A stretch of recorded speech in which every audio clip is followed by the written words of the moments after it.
we're getting ready to remove the door panel on this BMW. This is a 5 Series and E60.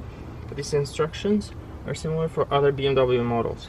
The first thing that you do need to do is you want to make sure you disconnect the negative terminal from the battery, because right here we have an airbag, and as you do handle this door panel you need to be careful because that can still deploy even with no power. But if you do keep that connected and you disconnect the airbag, and if you accidentally go and turn on the ignition, you're going to trigger an airbag light on, and you're going to set a code for this airbag module, for the airbag here, and then you'll need a scanner to erase it, and it's just going to open more work for yourself.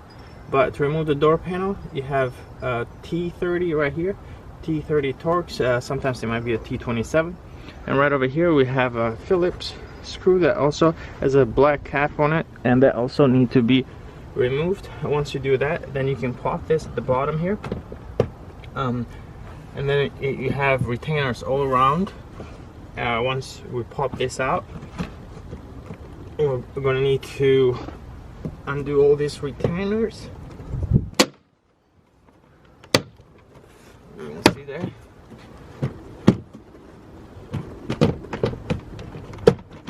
Once you do that, they're all off, and we do need to lift it up a little bit just to come off right here.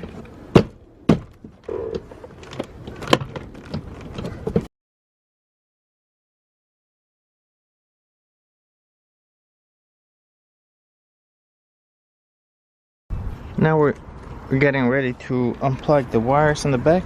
First, right here you have this window switch, and you can just unplug it.